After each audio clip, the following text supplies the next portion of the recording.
Hej og velkommen til 100 gange 100's tutorial for arrangør. Det er sådan på 100 gange 100, at der kan du lave en ansøgning på vores hjemmeside til det band, du nu godt kunne tænke dig. Eller hvis du ikke har et bestemt band i tankerne, så bare ud fra et budget, så du kan finde ud af, hvor meget du har at gøre med. Og det vil jeg tage dig igennem nu skridt for skridt. Inden du går i gang med det, der er det en rigtig god idé, at du tjekker 100 gange 100's kriterier for at se, om du overhovedet kan blive arrangør. Og det er heldigvis nemmere at gå til, og det er nemmere at finde.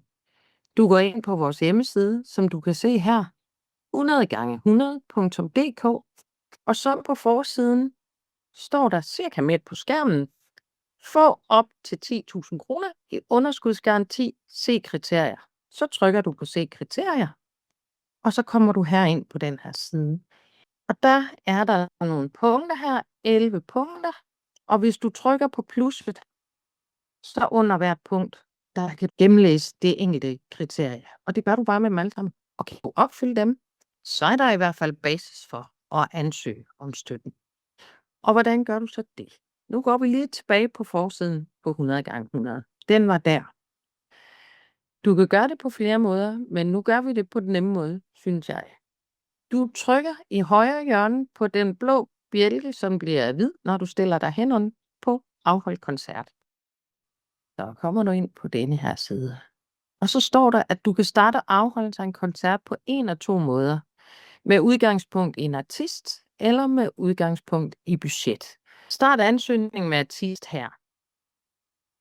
Det gør du, hvis det er, at du har fundet en artist, du gerne vil bruge, som ligger på vores hjemmeside, og du ikke har talt med en booker, eller har skrevet en kontrakt, eller noget som helst. Og så går du ind, de står i alfabetisk rækkefølge.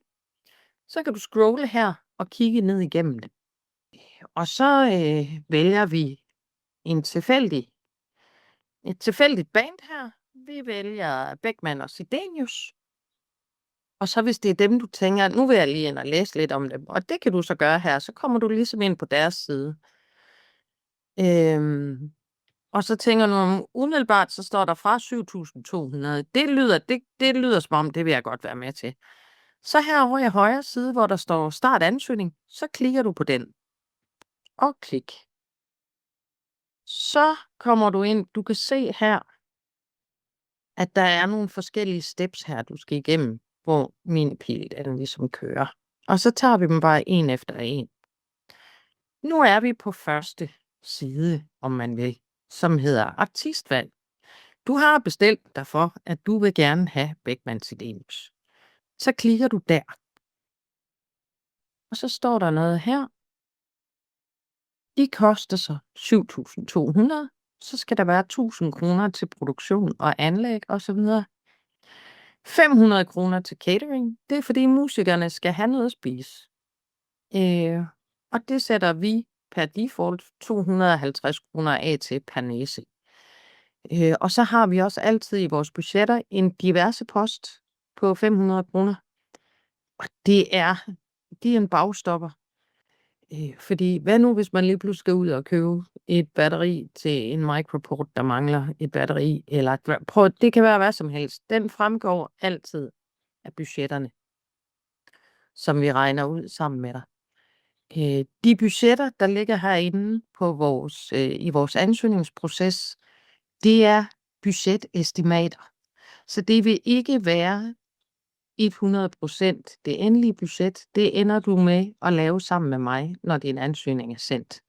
Så husk hele tiden, det her det er et estimat. Men du har kigget på det her nu, og du tænker, jamen det er fint nok. Og så trykker vi fortsæt. Nu har du valgt dit artistbeløb, og du har udfyldt det, du skulle der. Så skal vi til at tale om dit venue, det spillested, du gerne vil holde koncerten på. Så går du herned i det her søgefelt, og så siger vi, du vil gerne holde det i Sjælle Forsamlingshus. Så skal du tjekke, om det ligger inde i systemet først. Det gjorde det sørme. Så klikker du på den. Bum. Og så skal du vælge her scene. Der har de salen med plads til 100 personer. Så vælger du den. Og fordi Sjælle allerede ligger i vores system, så er der også alt format er opgivet herinde. Så det skal du ikke bekymre dig om. Du skal bare trykke fortsæt. Hvis du nu har et forsamlingshus, du gerne vil leje, eller et eller andet, der er i dit lokalsamfund, så går du ind her og søger. Og lad os nu sige, at du bor i Løgumkloster, for eksempel. Så går vi ind og søger på Løgumkloster. Der er ingen spillesteder fundet. Nå. Så trykker jeg fortsæt. Og så kommer jeg egentlig bare tilbage til søgefeltet jo. Så skal du trykke på den, der hedder mit spillested er ikke i listen. Og så går du herind og opretter det. Og der udfylder du bare, nu ser vi Løgumkloster, forsamlingshus, Blagvej i 6240, LGK. Og nu ser vi, at jeg bare gerne vil leje det. Hvis du nu er bestyrer eller sådan noget, så skriver du bare det, du er. Lejeprisen, det er, lad os sige, 2500. Og der kan være 100 personer. Altså, det her er jo bare noget, jeg hiver op af hatten. Det er ikke noget, jeg ved noget om. Så står der, spillested har scene, lyd og lys. Hvis du ikke ved det, så lad være med at sætte hak i nogen af dem. Hvis du ved, hvad det har, så sætter du bare hak i. Så trykker du fortsæt. Så når du til det, der hedder beregning. Og her skal vi have lagt det estimerede budget. Det forventede billetsalg er den første kasse. Der står her, at for at lægge et realistisk budget, sættes det maksimale billetsalg til 2/3 af spillestedets kapacitet. Og det er simpelthen noget, vi gør for at sikre os så godt muligt, at du får et budget, der holder vand, også efter en koncert. 2/3 af de 100, vi har sat til kapacitet, det er 66. Du kan godt, hvis du for eksempel mener, prøv at høre, det her er et forsøg, og jeg tror faktisk ikke, at jeg kan sælge mere end 40 billetter. Så går du bare herind og ændrer det til 40. Men nu går vi lige for en god ordens skyld tilbage til de 66, som systemet gerne vil have. Så kan du vælge mellem 2 billettyper. Først til mølle eller standard. Du kan vælge en kombi, eller du kan vælge kun at køre med en standard billetpris. Først til mølle er typisk noget, der bliver brugt, hvis man gerne vil have, at folk kører billetterne lidt før, og så får en lille rabat. Eller hvis man for eksempel har nogle medlemmer, kontra nogle ikke-medlemmer, hvor medlemsprisen er lidt billigere. Hvis vi nu siger, at du sælger 20 til medlemsprisen, og systemet foreslår dig 150 kroner. Der ligger nogle formler inde bagved, som i udgangspunktet prøver at få det til at balancere. Og det her er billetprisen inklusiv moms. Når vi når ned i estimatet, vil du se, at det er eksklusiv moms. Og det har noget at gøre med, når vi skal udbetale honorarer til musikerne. Er det uden moms og så videre. Men lad være med at bekymre dig om det lige nu. Fordi det kommer vi alle sammen igennem, når du og jeg laver den endelige budgetudregning sammen. Men lad os nu sige, at du gerne vil sælge 20 til en første mølle / medlemspris, og så vil der jo være 46 tilbage til en dyrere pris. Og det har systemet allerede sat nogle priser på her, og der har du så et budget, der går i 0. Nu siger vi, at du vil gerne sælge alle billetterne til den samme pris. Så vi sætter først til mølle til 0, så er det de 66 til 250 kroner.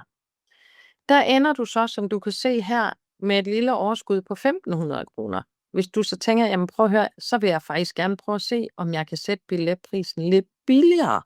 Fordi så er der måske større chance for, at der kommer lidt flere folk. Og så kan du regne lidt rundt her.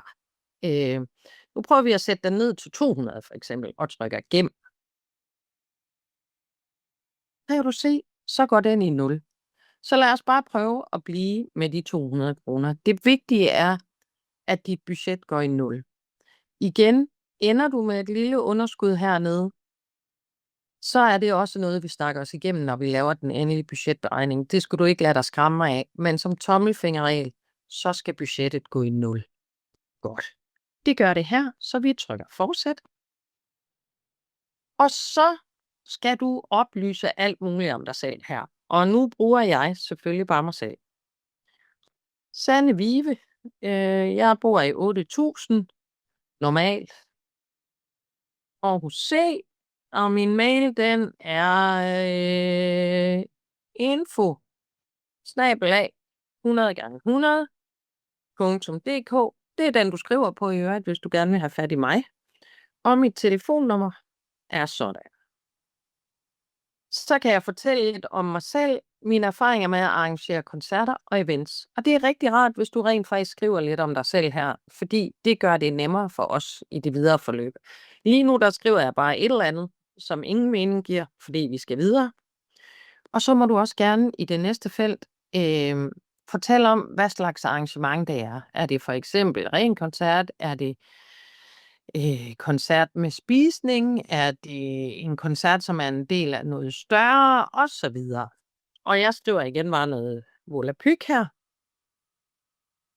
Det skal du selvfølgelig ikke gøre. Og så trykker jeg fortsæt.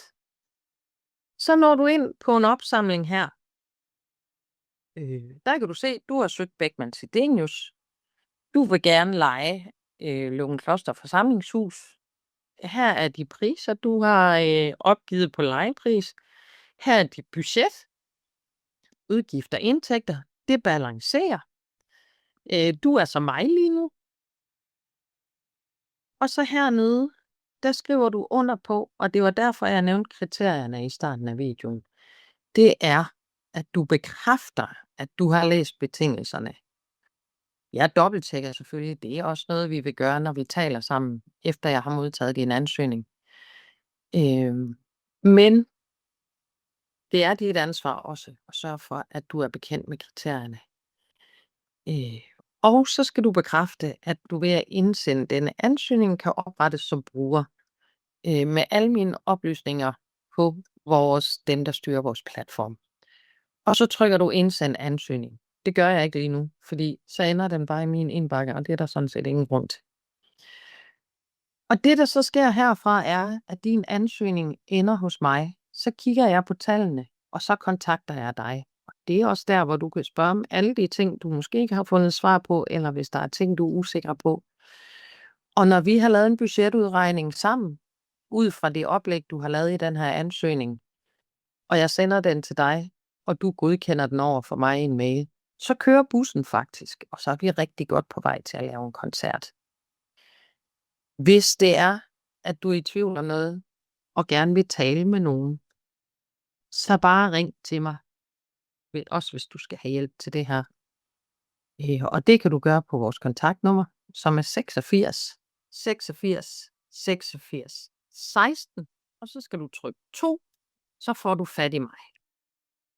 Og så glæder jeg mig til at høre fra dig, og jeg håber, at du har lyst til at lave nogle koncerter i samarbejde med os på 100x100. Tak for nu.